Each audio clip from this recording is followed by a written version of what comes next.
Adelaide guard Brett Maher is a member of the Boomers and can lead by example with nearly 100 NBL games experience. In 1995, he averages 12 points and 5 rebounds. Alongside Maher in the backcourt is the Cannons' LACHLAN Armfield, who's played just 4 NBL games this year after returning from a broken toe. Wildcat Martin Catalini is relishing his 3rd season of NBL. The Cat is averaging 9 points and 21 minutes of court time and would have been high on the shopping list of both coaches. As a junior, Jason Cameron represented Queensland and Australia. In 1995, he's proving an integral member of the Townsville Suns, averaging 7 points and 4 rebounds. At a whisker under 7 foot, the Magic's Chris Anstey is the tallest player in the league. He turned only 20 this year and wants to stamp his authority on the game. Matthew Alexander from Newcastle is one of the more experienced of the future forces, with 65 NBL games at 3 different clubs. Another experienced Colt is number 24, Nat Witkowski, with 74 National Basketball League games as a Canberra Cannon. The Kings are represented by 201-centimetre guard Brad Williams, who's played 37 games coming off Sydney's bench. He gets his chance to impress. An early favourite for the most improved in 1995 is the Tigers' Blair Smith. The former Bullet has broken into the Tigers' starting 5 and repaying the faith with 8 points and 7 rebounds per game. And completing the Colts lineup is Illawarra guard Terry Johnson. The Hawks gave Terry another shot at the NBL, and he's not letting them down, contributing 10 points per game. I think it's great, you know, it's been talking point for weeks now. There's been some great interest shown by people, and a lot of people are saying this could be more exciting than the AllStar game, so that remains to be seen, but I'm sure the guys will acquit themselves very well. Now, we have to tell you about a late change to this game. Jason Cameron from the Townsville Suns unfortunately rolled his ankle, so he's going to miss out. They've rushed Mark Brandon from the Illawarra Hawks, another very talented young player, to take his place. Shortly, of course, the Future Forces game for you. But first of all, let's have a look at the news in the NBL this week. Park. This was a critical win for Melbourne, keeping the Tigers above 50% and in the top 8. Those 8 teams are now 3 wins clear of the rest of the league. It also plummeted the Kings to 7-9, prompting an unusual outburst from coach Bob Turner. You know, in some ways you got to question whether players really understand what being, you know, a top-class athlete is all about, what a team member is all about, and what it means to be a Sydney King. And in some ways, you know, you got to question the loyalty of what we're showing to the club. The Newcastle Falcons showed plenty of loyalty for Michael Johnson in his testimonial this week. Mike's been potting a handy 14 a game this year, amazing shooting from the perimeter, plus about 3 rebounds and 3 assists. He never tires and never ages. Congratulations, MJ. Speaking of great players, Fred Cofield gave his club a boost by re-signing for 1 year with the Cannons. He's having a superb season with a young roster and can build a championship once again for the Capital. And a capital suggestion to name 2 young Adelaide stars as skippers for the Future Forces game. Brett Maher steering the Colts and Chris Blakemore the Bucks. That means 3 of the 4 All-Star Weekend captains will come from the 36ers. A great achievement. All right, let's have a look at the starting 5s now for the Future Forces game in 1995. John Riley and Jason Smith are the guards. Chris Blakemore and Rupert Sapwell the forwards. David Stiff at centre for the Bucks. Matching up against them for the Colts, Brett Maher, Terry Johnson at guard, Martin Catalini and Brad Williams are the forwards. Chris Anstey, that could be a matchup problem for the Bucks. He will start at centre. How would you like to have these guys coming off the benches for you? This young talent, Tim Brenton, Shane Bright, Greg Smith, John Zaghetti from the Gold Coast Rollers, and Darren Smith for the Bucks. And the Colts, they've got Lachlan Armfield coming off the bench, young Mark Brandon, Matthew Alexander, Matt Witkowski, and Blair Smith. Pretty impressive lineups. As we set for the tip-off, a warm welcome to our special guest commentator. 1 of 4 today. There he is, Tony Jensen, who will be in the All-Star game itself tomorrow. Tony, you are one of the young, talented breed in Australia. How does it feel to have these guys on your back? Well, yeah, there's some fantastic players out here, and I think it's going to be an extraordinary game, and I'm happy to be part of it. All right, here we go. You wouldn't be too far from playing this game yourself. Well, I thought this might have been the game that I got chosen in, but fortunately for me, I made the All-Star team. Marvellous reception here at the Clipsal Powerhouse for the future forces of Australian basketball. This is the first tip-off ever in this game, and Brett Maher, the man, at the point, playmaker for the 36ers, matching up on Jason Smith. Alley-oop play for Brad Williams, and that one was straight out of the Murray-Wardle playbook. He warned us about that one, but it didn't come off. John Rillie now with the ball in hand for Ian Stacker's team. Chris Blakemore. Rillie bounces inside. David Stipp posting up on ANSTEY. Good matchup. Turnover. Maher controls it with a spin and settles it down. Williams fires it inside to Martin Catalini. And all these guys having great seasons for their clubs. ANSTEY puts the first points down. Both teams going right to their low post player. These coaches have looked forward to being the head coach for a couple of months now.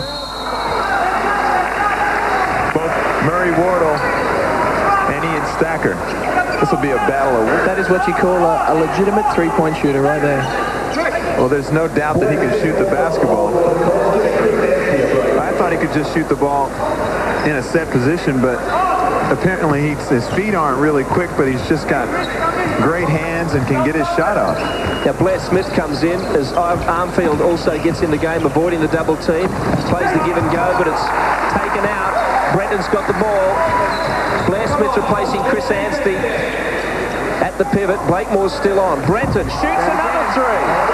And he is really threatening to blow out the Colts. 22-16. Now, another substitution getting ready, and that's Darren Smith. And I think there's a plot happening here between Murray Wardle and Ian Stacker to put all four Smiths on the court at once. In fact, there's five. Really trying to confuse us. Oh, blocked again from Steph. Matty Alexander, but he gets the foul. Nice little penetration, and this is what we were talking about before. Stippy not giving any easy baskets. That goes for both ends of the floor.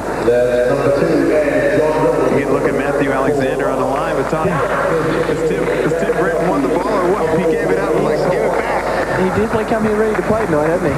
He's shown he's got a good handle, great outside shot. Matt Alexander from the famous Newcastle club. Come on, Matt. Made famous by Tony Jensen and Matt Alexander. This is another one of the future forces that I think has got a great deal of potential. Matty's come out of the Institute, and he's a fantastic young player, and is going to go a long way in the Mitsubishi Challenge. On the line. I think nerves might have had the better of him just now, and I think they put the mocker on him. It is a big occasion for these guys. As we mentioned, this is the first Future Forces game. Almost a follow-on from the NBA's rookie game earlier in the year, which was a great success. But this is a little variation, but nevertheless a great innovation. Maher shoots the jumper inside the perimeter. Can't hit. But good rebounding from Alexander, but Brenton in there, cleaning up. There's some big bodies in that paint. Oh, nice play. Blakemore again, leading all scorers in this game with 11. Well, Loggins is going to inbound the ball. Oh, and Heels had trouble, so that watches some time off the clock immediately. So here we go. Heels got the ball. They need to score 2 to win. Heel, the three, makes it! Oh, what a shot! You are a genius, Shane Heel. Absolutely sensational. Forget about the 2, just shoot the 3. He's done it. Good pass by John Zaghetti to give it up to a guard, because that's what they do best. They get it to the open people on the fast break. Shane Bright did just that. Tim Brett really taking a hold on this game early. Armfield looking for the last play, counting down inside 10 seconds. Wachowski for 3. Hits! Nice. Big finish! 31-29, they lead. Brenton with the last shot in the corner, can't get it to go. So, Murray Wardle's Colts leading at quarter time in the Future Forces game, 31-29. Tony Jensen, thank you very much for joining us. All the best tomorrow. Thanks, guys. My pleasure. Catalini lost it. Devils will get the last shot in the third period. Scott! You guys joking! Hallelujah!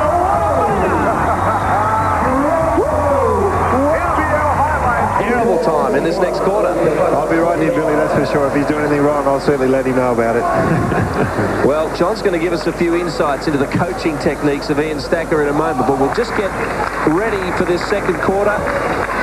John, before we do, what are your impressions on the game so far? It's been a very high standard so far, and I've been very impressed. You know, give these kids another 3 or 4 years, and imagine what the NBL is going to be like then.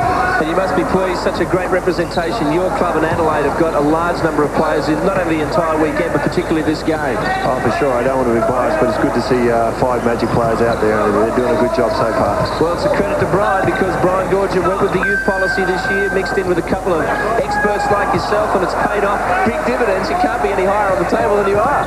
Well, we'd like to be on the top spot. Unfortunately, we're on the second top. We're second at the moment, but I'm sure we're going to get to the top spot before the season's finished. All right. Bright, very quick up the floor to Riley. Gets it inside. Matt Wachowski. That's Mark Brandon putting the steps on. Mark Brandon is another one of those young Illawarra players that can flat out shoot it. Guy Brandon's his brother. I think their mother's a good shooter too. Saw her. Mark's played out. I think Chris Blakemore was a little surprised. He found the lane wide open. Well, he has been one player that has been very, very impressive tonight. That's only the second shot he's missed. He's 5 for 7 from the field. He's having a blinder. 71%. Here he is again from three-point land, and he's hit it. Well, once again, that's a shot that Mike Dunlap probably would not approve of in a game, but nevertheless, 14 points to Blakemore, 37-35, his team leads. That's where he's going to the basket. Like you said, Billy, he had that quick open path to the basket. Pretty surprised. See another angle right here. Tried to throw it down a little bit too hard. It's the only reason he missed it.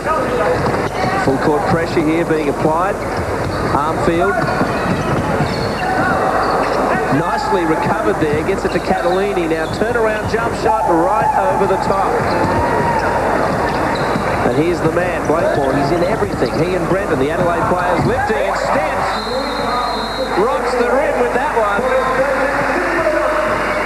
Chris Blakemore doing it all, finding the open. David Stiff saw the passing lane open up just in time. Get another angle here.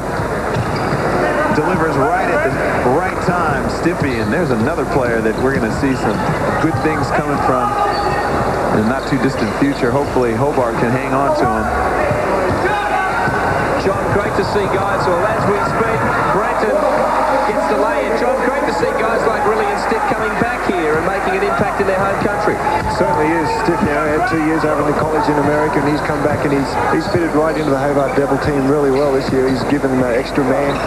As we see just there, that's a nice block. That's a sweet block there. He's an intimidating factor, and that's what he's like when he's playing for Hobart as well. Oh, great pass, Blakemore.